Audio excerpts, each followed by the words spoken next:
Olá a todos, sejam muito bem-vindos a mais um Por Dentro da Pós. Eu sou a professora Paloma, tutora dos cursos da área de Desportiva e Educação Física. E hoje estou aqui com o professor Emerson, coordenador da área Desportiva e de Educação Física, para a gente falar sobre a Copa. O tema de hoje é Copa do Mundo 2026. Vamos falar um pouquinho sobre o formato, as organizações e seleções favoritas. Professor Emerson, muito bem-vindo. Obrigado, Paloma. Uma saudação a todos que estão acompanhando, que irão acompanhar o programa na sequência, que fica disponibilizado nos canais do YouTube aqui da TV Profissão. E vamos falar desse tema aí que ultimamente ele é muito Só discutido, se fala nisso só se agora. fala nisso, e por diferentes idades. Quando a gente fala de futebol, e em especial da Copa do Mundo, né, Paloma? É interessante porque a gente vê crianças de diferentes idades já pintando seus rostos, colocando adereços da seleção brasileira, alguns de outras seleções, inclusive, que simpatizam, que é descendente da seleção do país, mas é algo assim que ele envolve a sociedade de um jeito diferente. Nós estamos falando aí do segundo maior evento esportivo do mundo, ficando apenas atrás dos Jogos Olímpicos. E apesar de ser uma única modalidade, mas consegue envolver com a sociedade como um todo. São pessoas de diferentes idades, crianças nas escolas, em casa, no condomínio, enfim, todas aí torcendo pelo Brasil, torcendo por grandes jogadores. Inclusive, nós iremos falar sobre isso, que possivelmente é a última Copa de algumas lendas do futebol. Então, é algo assim interessante a ser discutido para quem é não só do esporte, mas que gosta do esporte, em especial do futebol. É um tema aí que a gente não se cansa de falar, não se cansa de comentar.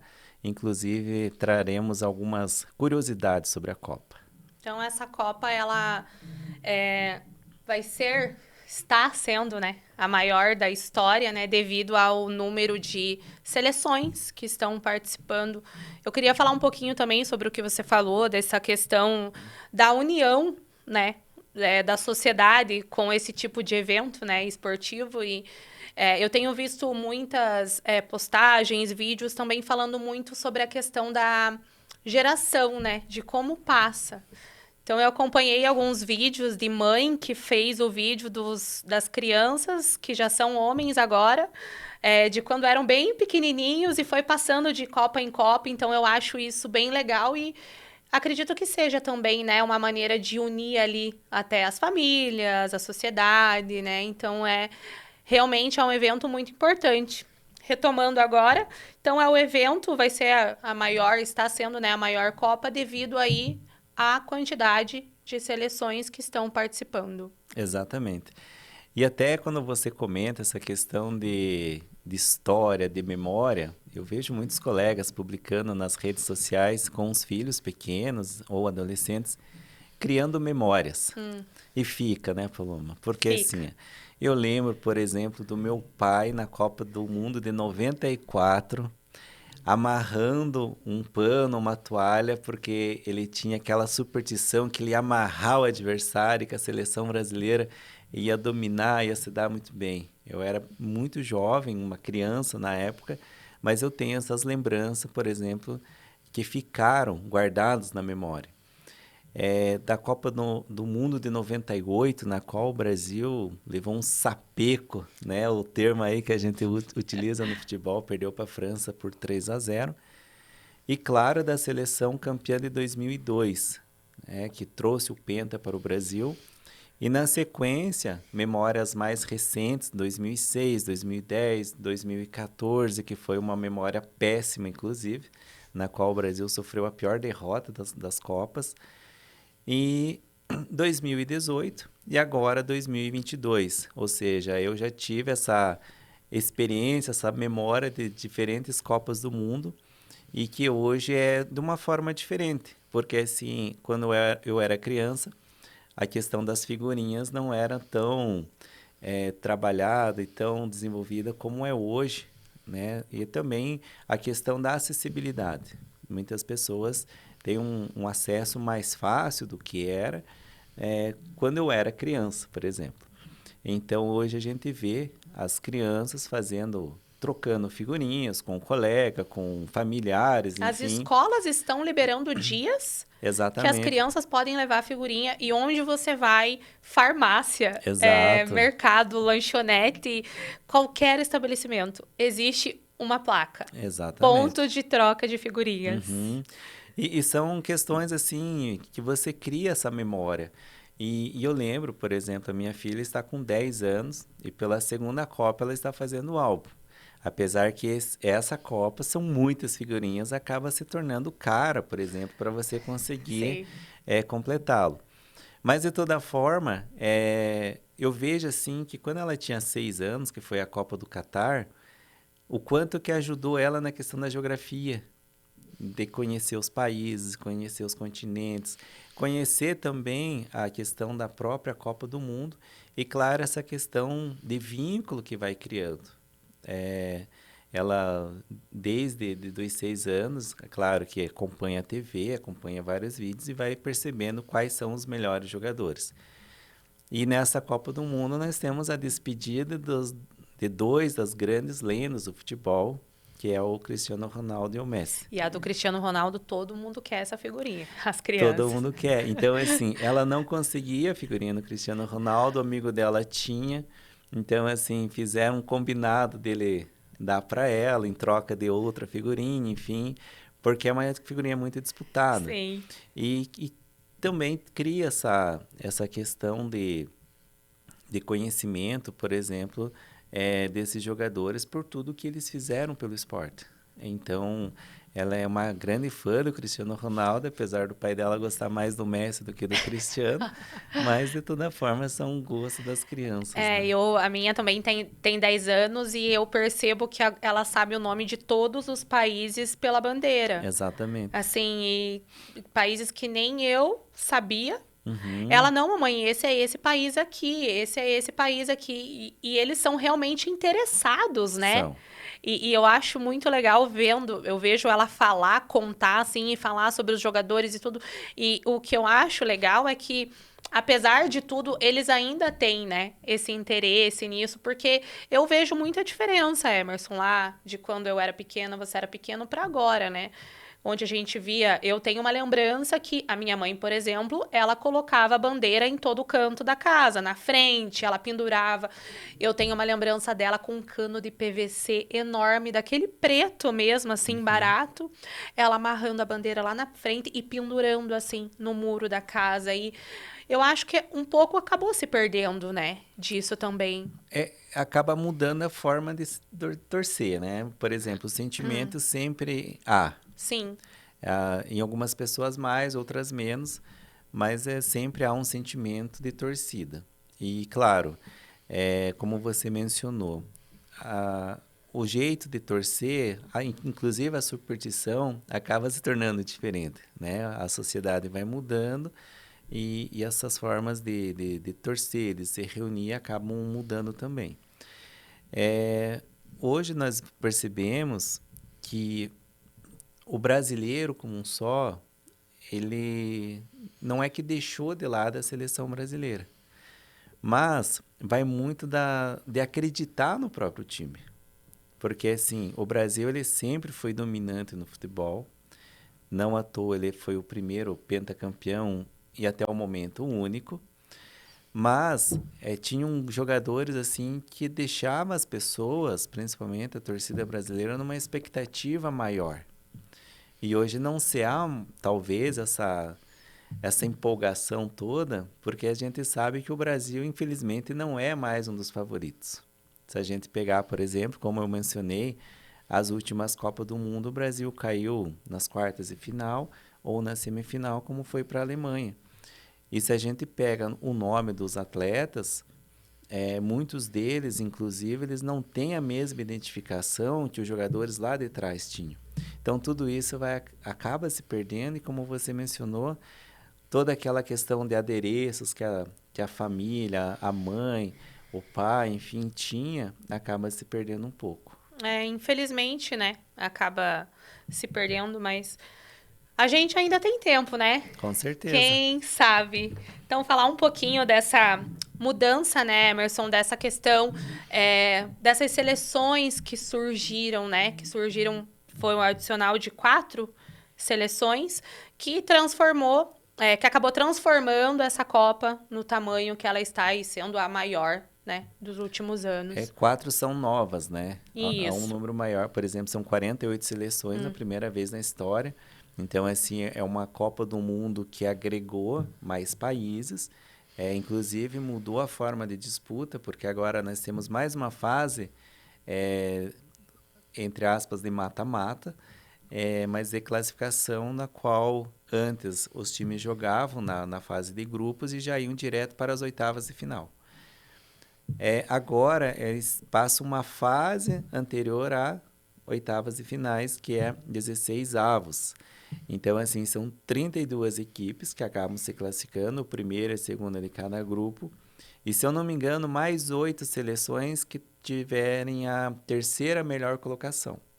Então, esta é a forma de disputa. Então, acaba tendo mais uma fase, com 32 seleções, daí vem as oitavas e finais, quartas e finais, semi e a grande final.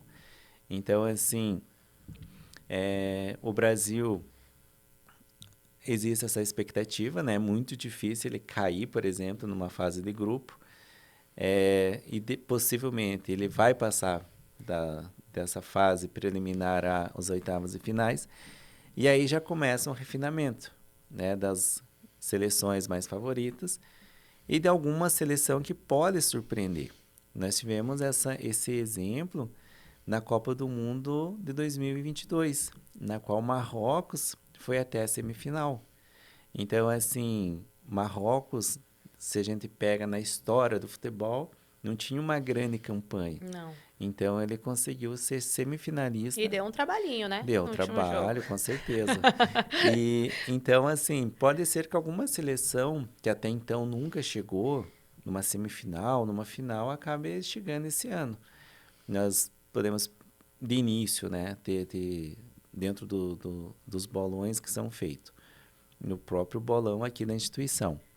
Já tem lá as 3 seleções, primeira, segunda e terceira colocado. E eu acompanho o bolão da instituição, são muitas pessoas aqui que participam, e você vê sempre a bandeirinha da Espanha, da França, de Portugal algumas, da Argentina outras, e você vê poucas do Brasil. E veja, então a própria torcida do Brasil O brasileiro não está acreditando. é que quando se trata de um bolão, você não vai muito pela emoção, né? Você vai mais pela razão. Então todo mundo quer ganhar, inclusive no bolão ali na aposta. Mas você vê que o povo brasileiro como um todo não tem essa confiança que o Brasil vai chegar. Mas, se a gente voltar um pouco na história, a seleção brasileira lá de 82 era uma das mais favoritas de toda a história. E o Brasil não chegou, não conquistou o título mundial. E a de 2002 era até então uma seleção não muito acreditada, por incrível que pareça, com os grandes jogadores que tinha, mas era uma seleção assim que passou por mudanças de treinadores durante as eliminatórias, e era uma seleção que não se tinha tanta confiança no time para conquistar o pentacampeonato. E o Brasil conseguiu. Ou seja, então pode ser que esse ano, apesar do Brasil ser a grande campeã mundial, ele possa chegar mais como uma zebra do que uma grande favorita. No ranking, né, que temos lá com as pontuações e tudo, o Brasil ele está em sexto lugar no ranking de pontuações. E nisso, e são todos aqueles das bandeirinhas que você contou do bolão aqui da instituição. Então, segundo o ranking, a gente tem a Argentina em primeiro, Espanha, França, Inglaterra, Portugal e aí o Brasil. Exatamente. Talvez seja dessa perspectiva que as pessoas já estão um pouco que desanimadas, né? Talvez. É claro que cada jogo, cada equipe pode surpreender. A gente já pode pegar alguns exemplos nessa Copa do Mundo. A grande favorita para o confronto entre Espanha e Cabo Verde, então Espanha campeã mundial, uma seleção com grandes jogadores, como você trouxe ali entre as melhores no ranking, ela empatou com Cabo Verde. Que entrou. Então, assim, Cabo Jogou. Verde faz a estreia na Copa do Mundo. É um país de 500 mil habitantes, muito pequeno comparado os outros países, outras seleções, e conseguiu empatar com a Espanha, por exemplo, de 0-0. Então, assim, são algumas situações que o futebol, ele não é uma ciência exata. É.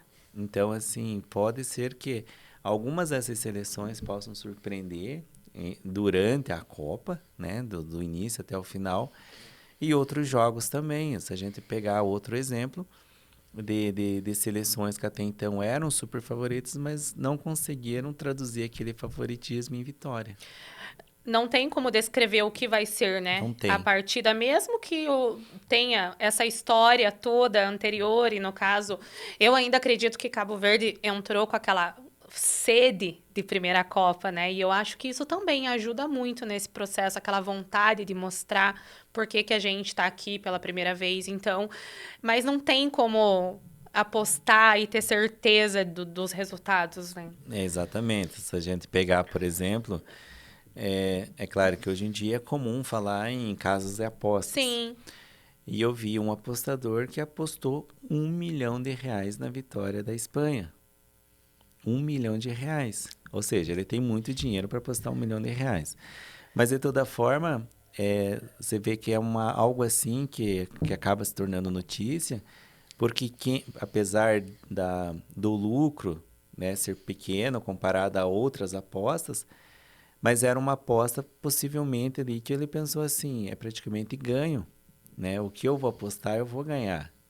Então, assim, ele acabou perdendo R$1 milhão, porque fez uma aposta super alta, porque tinha total confiança na vitória da Espanha, e acabou que Cabo Verde conseguiu o empate. E é interessante essas histórias que vão surgindo durante a Copa do Mundo, porque Cabo Verde, como mencionei, é um país super pequeno, 500 mil habitantes, na verdade é uma ilha, e o goleiro se tornou a grande atração do jogo. É um goleiro de 40 anos, sem clube. Ele jogava num clube de menor expressão de Portugal, acabou terminando o contrato, não renovaram, e ele foi para a seleção de Cabo Verde sem clube, sem vínculo com nenhum clube. E aí algo assim que o brasileiro quando abraça alguém, abraça de verdade, né? Mesmo. E teve uma situação que, como ele estava se destacando no jogo, a Cazé TV transmitindo a partida, fizeram uma campanha para começar a seguir o goleiro. Disponibilizaram a rede social do Instagram dele e lá incentivou quem estava assistindo o jogo, outras pessoas, a começar a seguir o goleiro Vozinha, né, que é assim carinhosamente chamado lá de Cabo Verde. E ao final da partida, aliás, antes do jogo, ele tinha 50 mil seguidores. Quando terminou o jogo, ele já tinha mais de 1 milhão de seguidores. Hoje ele já tem mais de 10 milhões de seguidores, 3 dias após o jogo. Então você vê assim como a Copa do Mundo ela envolve as pessoas. É claro que ele se tornou assim, de uma forma que o povo brasileiro abraçou ele. Não só o brasileiro, mas possivelmente outras nacionalidades também. Mas foi interessante porque surpreendeu ele, né? A gente vê, por exemplo, um participante do Big Brother Brasil. Quantos seguidores tinha antes de entrar na casa e quantos seguidores tinha depois. Enfim, imagina que às vezes a pessoa fica ali 2, 3, 4, 5 semanas e acaba ganhando, sei lá, 100 mil seguidores, um exemplo. Pode ser que seja muito mais. E ele, em 3 dias de futebol, uma única partida, ele já ganhou 10 milhões de seguidores. Então, essa é a força do exatamente. esporte. Né? E toda essa movimentação, né? Acredito também a questão da Copa acontecer nos 3 países, né? Que a gente tem aí os Estados Unidos, México e Canadá. Então, é muita gente envolvida, né? Porque antigamente a gente escutava, foi até o país e viajou e ficou lá. Agora, várias pessoas podem ter mais acesso a esse tipo de evento, né? E às vezes não somente entrar, assistir o jogo, mas existe muita movimentação interessante, legal. Eu vejo muito brasileiro fazendo entrevista fora, né, das partidas, não somente dentro, né, do estádio de futebol, mas acho que isso também interfere muito, né, nessa questão da quantidade, né, ter 3 países como sede, então eu acho que mais pessoas vão ter acesso, né, não só à informação, mas ao evento, a tudo. Exatamente. É a primeira vez na história que a Copa do Mundo tem 3 países sedes, né? Já teve 2 países sedes, por exemplo, Coreia e Japão. Uhum. É a primeira vez na história que agora nós temos 3 países como sede do mundo, apesar da maioria dos jogos serem nos Estados Unidos, mas Canadá e México também recebem jogos durante a Copa. E algo assim, todo evento, e não só esportivo, mas o evento que acontece nos Estados Unidos, é sempre estádio cheio. Muitos jogos que a gente vê, acompanha, o estádio são estádios assim, para 80 mil pessoas, o estádio cheio. Houve até uma crítica em um dos jogos que foi realizado, se não me engano, Coreia do Sul e uma outra seleção no Canadá, em que nem todas as arquibancadas estavam cheias. E assim, você começa a ver o termômetro nas redes sociais e você começa a identificar que as pessoas soltam essa crítica. Um jogo de Copa do Mundo no seu país e as pessoas não se mobilizam para assistir.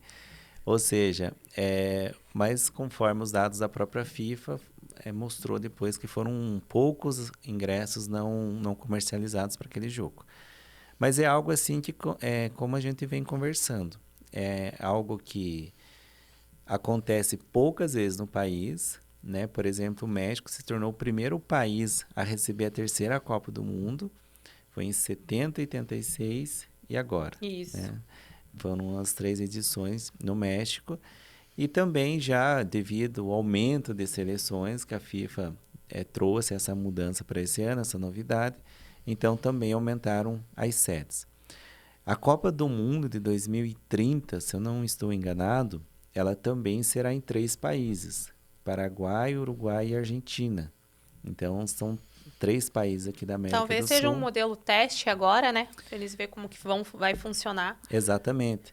E tem tudo para dar certo, porque assim, são países mais próximos, no qual ficam alguns países de determinados grupos numa cidade ou no estado, enfim, e é possível. O Brasil é um país muito grande. Quando nós tivemos a Copa de 2014, imagina pegar um jogo que era do Rio Grande do Sul, de Porto Alegre, e outro que era em Salvador, Manaus, Brasília, enfim, era uma distância muito grande uma da outra. Então é possível, sim, fazer em mais de um país a mesma edição da Copa. Exatamente. Bom, Emerson, a gente está chegando ao final do nosso programa, sempre passa muito rápido, principalmente hoje que a gente está falando de um assunto muito legal. Eu espero que vocês tenham gostado. Queria agradecer a presença do professor Emerson. É sempre muito bom ter essa parceria com você. E eu quero que vocês acompanhem, né, esse nosso programa de hoje no nosso link do YouTube ou na TV Profissão. E eu espero vocês no próximo programa. Até mais!